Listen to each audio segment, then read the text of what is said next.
welcome to the final team reveal for 2020. This could end up being a pointless video, obviously, because of the virus. We may not even have a season, but all this 6 months worth of pre-season, being on Supercoach every single day, maybe at least 5 to 10 times a day, has resulted in this side. I'm pretty happy with it. It might change a little bit on Thursday night if there is a game indeed, but this is what I'm going with this year. So, no further ado, we get stuck straight into the video. So, D1 for 2020 is James Sisley. Now, I really like this bloke. I've warmed up to him all off-season. He showed how good he was in the second Marsh game. He's underpriced, and I'm just locking him in. I think he's in for a massive, massive season. Next up, we got not Houston, but Sam Daugherty.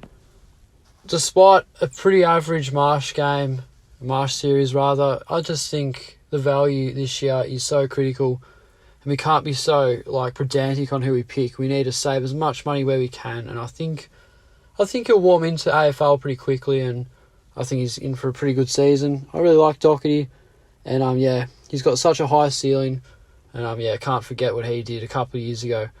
He's not going to get to that point, but let's hope he can get pretty close and go up, maybe at least push to 500k. That'd be a great success for us. So the next bloke on the team is John Noble. We're going really light in defence this year. I've done it previous years, and it seems to work not too bad. I love Johnny Noble. He's a gun. His elite ball use is so good. He's got great job security, and if he plays round one, he'll be in my team no matter what. The next man here is Locky Ash. What a player this guy's going to be.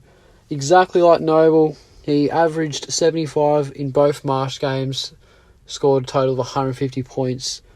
He's a gun. Both games were 95% effective, so he probably only butchered 2 kicks for the whole series, and he just looks like he's going to play around one. I think his job security is a bit questionable and his price is expensive, but I don't think we need to worry about that at all. I think he's not going to have any problems whatsoever in that side. So, I like Locky Ash. Next up, we got Zack Thatcher, and this bloke's going to play. No VFL, he's in the team. No doubt about that. I don't know how that's going to work, not playing VFL and having an AFL system. A little bit questionable, but we'll see how we go. I really like Zack Thatcher. I think he's got pretty good job security, at least until Hooker comes back. He was the intercept king of the VFL last year, and I think we're yet to see the best of him. So, I like Zack. Next up, Brand Starcevic. There we go. This bloke's ball use is also elite. If he plays early, he'll be on my field. Just needs to get a little bit more of it. He's got pretty average job security. But I think he's too good of a player. He's had too good of a pre-season. I think he's definitely in their best 22. So I'm wrapped with this pick overall. And on the bench, we got Williams and Gould. These guys will play early. They both look good. I think their job security's pretty solid. Bailey Williams, I think it is. Pretty sure. Yeah, Bailey Williams. He'll be that second ruck, I reckon, for Nick Nat. And Gould, he's an already made AFL player. So that's the back line. Into the midfield. Well, I'm not mucking around this year. Jackson McRae. He hasn't moved from my side since the first ever team picker. He's a lock, and you've got to bow the king. Lockie Neal is the next guy I'm going to have in my side. His first 3 or 4 games are so easy. He'll go up to a flyer. He has a great buys, and it really works out for my midfield. And we're going to have Josh Kelly. So, full pre-season, full season in theory. If he can play 22 games, I think he'll win the Brownlow. The Giants will win a lot of games. He'll get a lot of inside and outside ball. So, I'm wrapped with this pick. Hasn't moved from my side since the first team picker. And nor has this man here, Patrick Cripps. I'm happy with this pick. I don't care. He's in just about 51% of sides. if he fires up early like he did last year, blokes who didn't pick him will be feeling pretty sorry for themselves. And the next man, only 11% of sides, one Josh Dunkley. I am wrapped with this bloke. I was watching replays of matches. I watched the old game against Essendon and the Doggies where they kicked like 21 consecutive goals, and watching Dunkley read the play, getting the stoppages, having 16 first quarter touches and a goal. That was just games like that make you want to pick him. If you rule out the first 5 or 6 games he played last year, he scored one game under 100, and it was 80 against the Dockers later in the year. And I'm pretty sure he got tagged in that game. So Josh Dunkley is an absolute lock for me. I was going to have Oliver, but yeah, I'm not mucking around this year. And the rookies, well, we're going to have Rao, Green, and Pickett. Not much to argue about with these blokes. You just pick them. If they all play early, they look like our best bet. McInerney, if he plays, he looked really good in the first March game. Slowed down the second one, but they got absolutely belted. I'm pretty sure they did anyway. They might have. I actually need to watch that game. That's just speculation. Devin Robertson, he looks pretty good. Massive slider in the draft. Got to pick him. And Butterick. So that's the midfield. I think it looks fine, honestly. I can't really see much harm in this whatsoever. It's stock standard. I've seen a lot of midfields exactly the same, but I just feel like this is how we got to go. This is my gut feeling this year. But I won't go too much into it because everyone's got their own sort of opinions on that. So Brodie Grundy, he's a lock.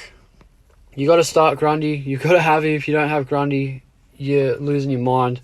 But R2 is a massive, massive one. So who am I picking for R2 this year? I'm not picking Gawn. It's not Goldstein, Marshall, Lysette.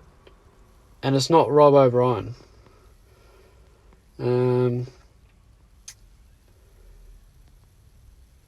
We keep going. It's not Naismith. I'm just teasing you now. It's not Jacobs.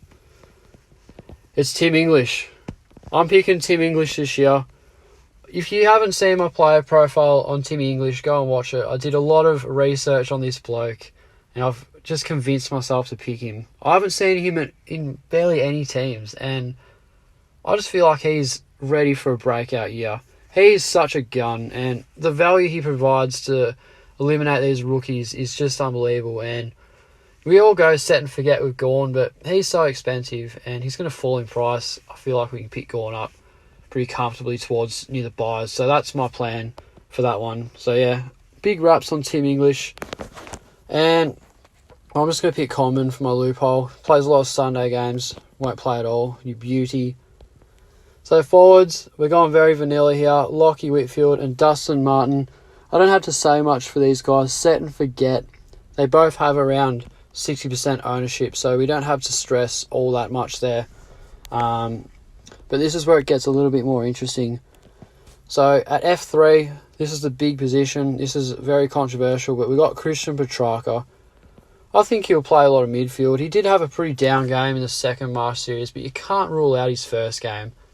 And I think he's ready, I haven't been getting sucked into him 2 years in a row now. I didn't pick him last year or the year before.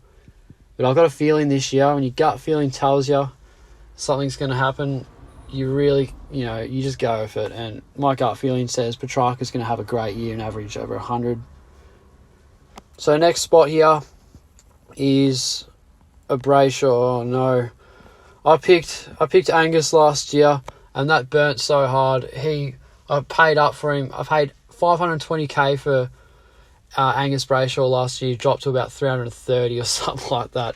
So I don't like picking Brayshaws. They butcher it consistently, but there's massive raps on Andrew. Fife's been hyping him up, as we know.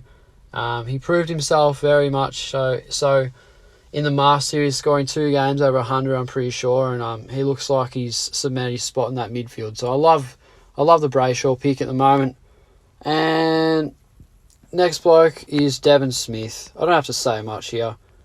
He's so underpriced. You got to have this bloke. He's going to play midfield. He lays up so many tackles. There's so much value in it and upside to start this guy. And on the F6, I'll just have that one rookie, Joe Brander. There we go. So he looks like he's going to get a role on the wing, and I think he'll score pretty well. I reckon he'll average around 60. You'd take that for a basement rookie. And the forward line, I've just got King and Rankin. So we're just gonna go with these guys. I mean, both of these blokes are not field options, but you're not gonna do this to your side. You can't possibly field these guys. The consequences is pretty high. They're not gonna score well at all. But yeah, that's the side for this year. Super excited for 2020 if it goes underway. I hope it does. I'd be absolutely spewing if it didn't, but we'll just have to see what happens. I'm uploading this video a little bit early just because of that reason. I've been hanging around to upload this for a long time now. So yeah, that's the side. And yeah, bring on 2020. And yeah, we'll see you guys in the next video.